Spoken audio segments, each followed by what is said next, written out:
시편 23편은 정말로 읽기만 해도 은혜가 되고 감동이 되는 말씀입니다. 오늘 하루 동안 시편 23편을 묵상하시면서 하나님이 나에게 주시는 은혜가 어떤 것인지 한번 깨달는 복된 시간이 되시기를 주님의 이름으로 축복합니다.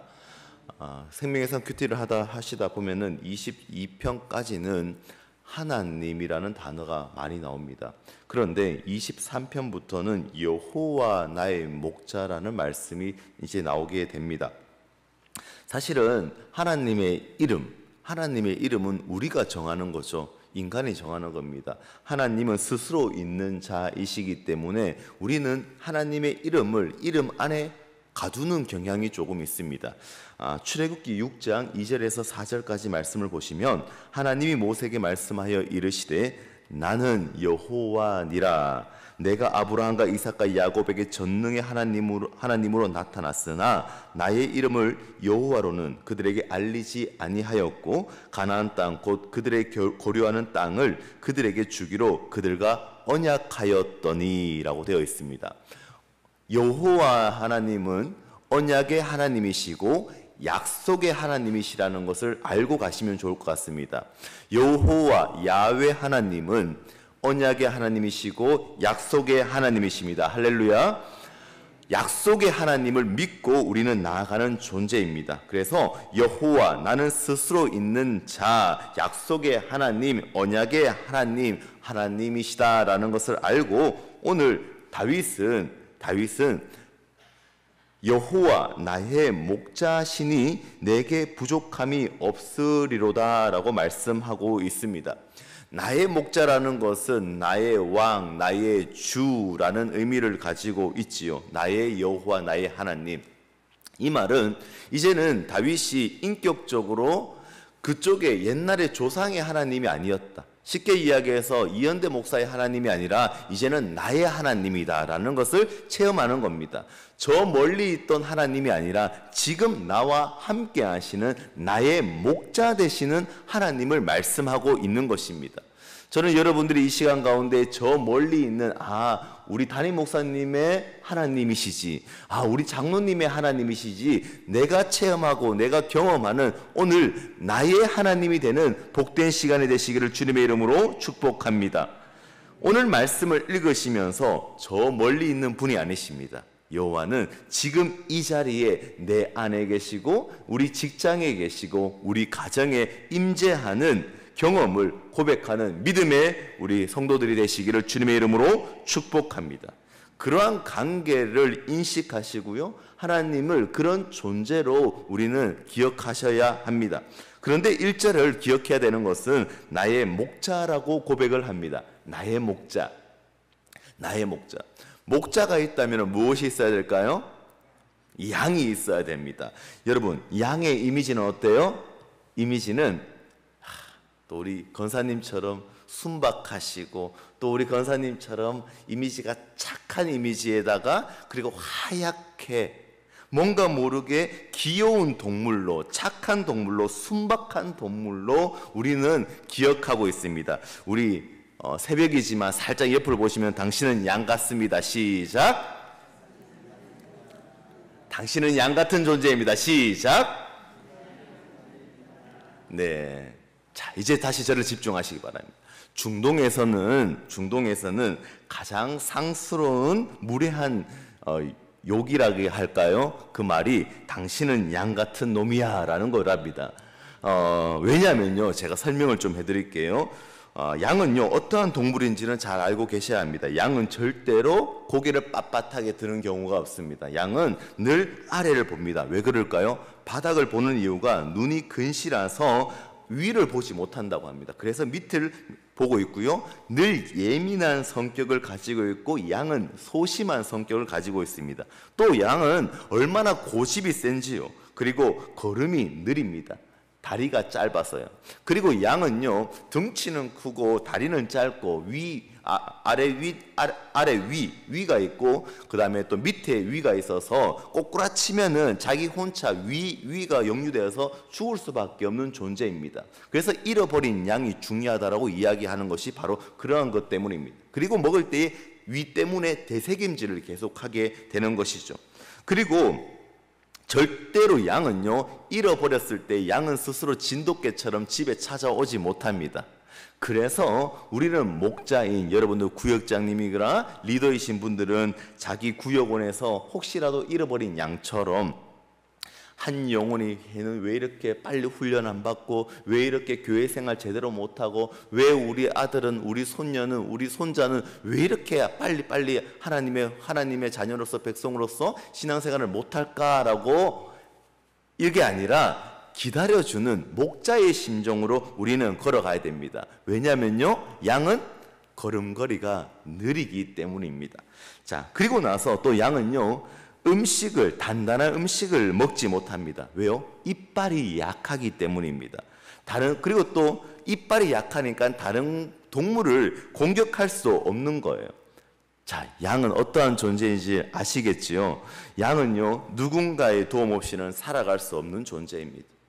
양은요, 어리석은 존재입니다. 양은요, 방황하다가 앞을 못 보니까 무리 중에서 꼭 목자가 있어야 합니다. 그리고 고집이 세서 불순종하는 존재가 바로 이 양입니다.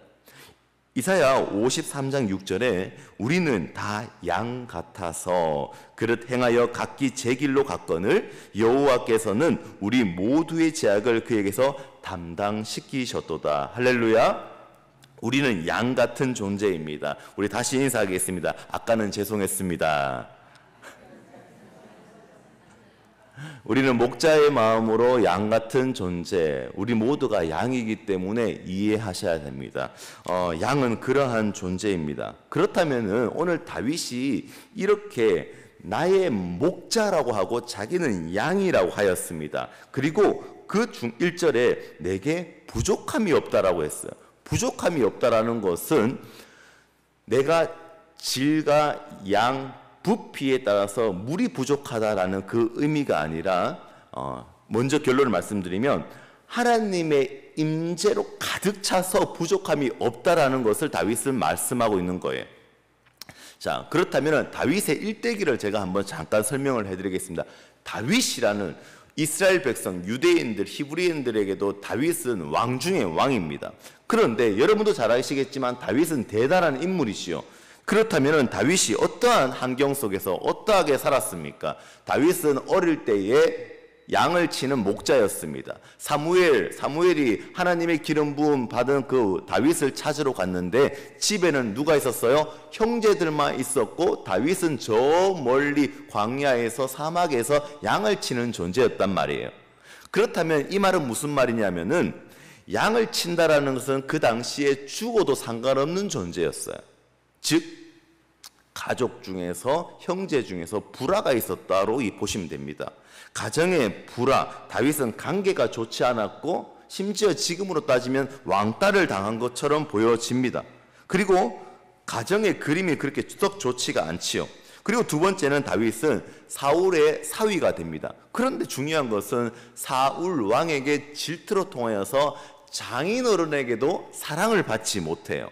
그리고 아내에게 미갈에게도 어떻게 됩니까? 아내 미갈에도 남편 알기를 우습게 여깁니다. 남편의 건의를 인정받지 못하지요. 그리고 다윗은 만만, 사울은 천천히라고 해서 사울 왕은 다윗을 죽이려고 합니다.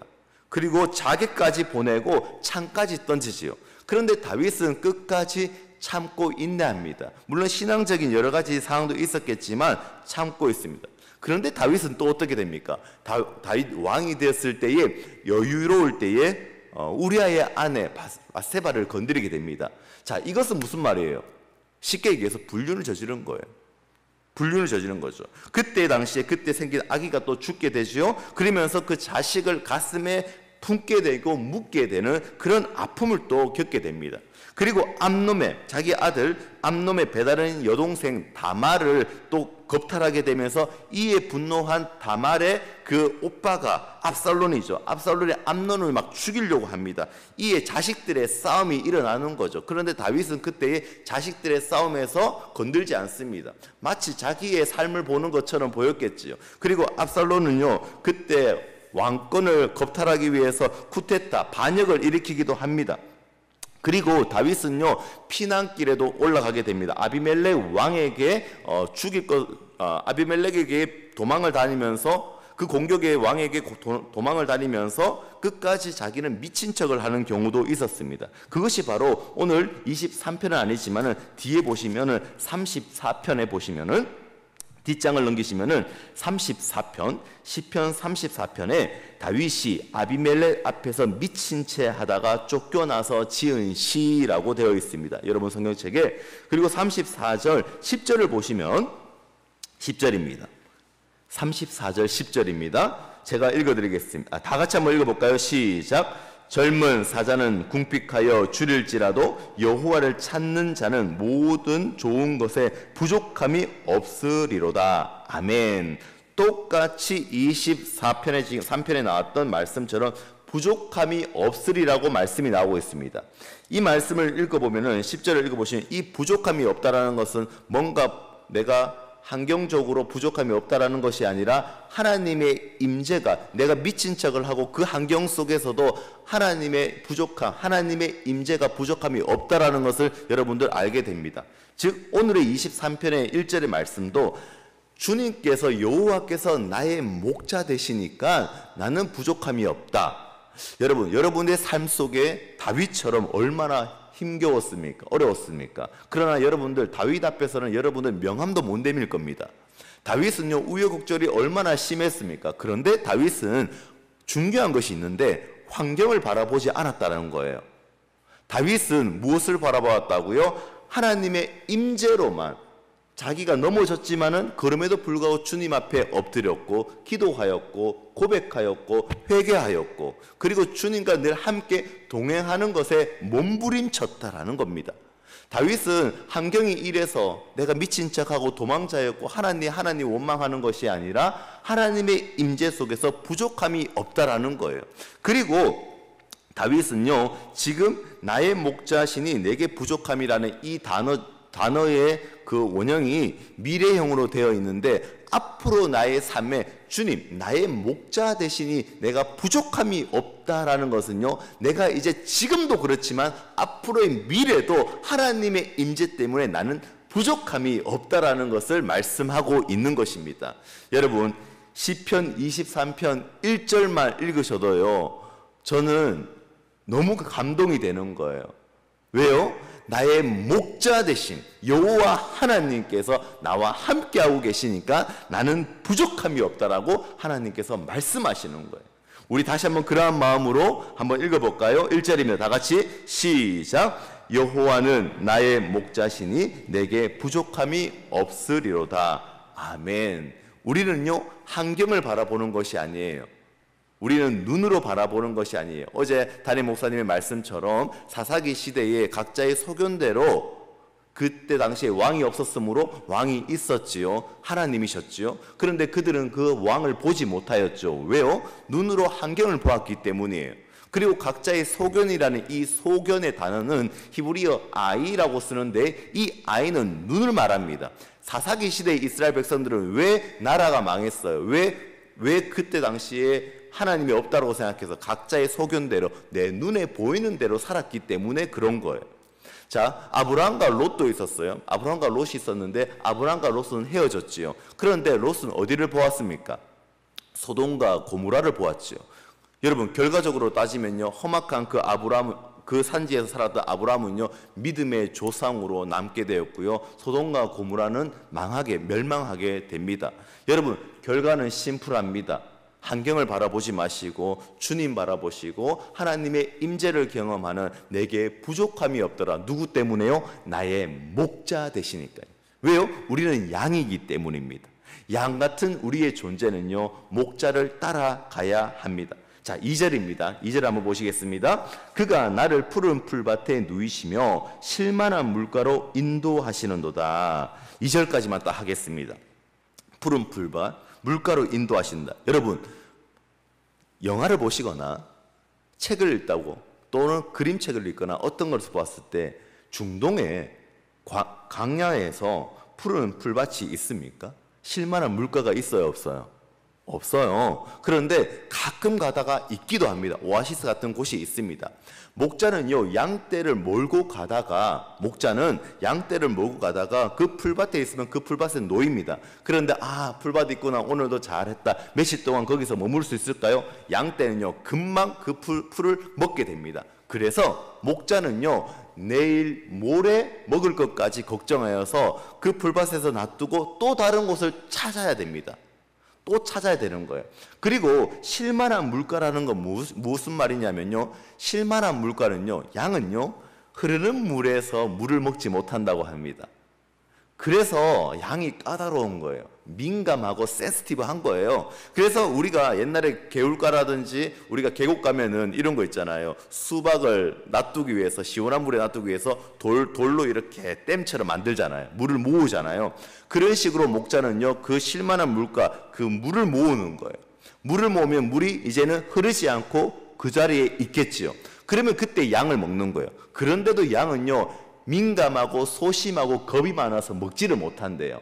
그래서 목자가 친히 내려가서 무릎을 꿇고 내가 먹는 시움을 해야지만이 그나마 양이 먹게 된다라는 거예요.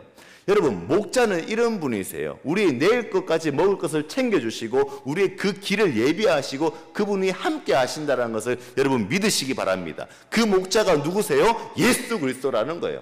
어떠한 종교도 내가 곧 길이요 진리요 생명이라고 말씀하는 사람은 신은 아무도 없어요. 오직 예수 그리스도만이 내가 곧 길이요 진리요 생명이라고 말씀하시는 거예요. 그래서 우리는 양 같은 우리의 존재는요, 그 길을 걸어가는 존재입니다. 뒤에 보시면 지팡이와 또 막대기가 있습니다. 그 막대기로 우리를 안위하신다라고 하죠. 우리의 삶은요, 그냥 지금 우리가 가만히 두면요, 막 혼자 뛰고 날뛰고 흙탕물에 뛰고 난리가 아닐 거예요. 그래서 예수님께서 목자 되셔서 지팡이와 막대기로 안위하신다라는 거예요. 이쪽으로 가게끔 몰아가신다고 하는 거예요.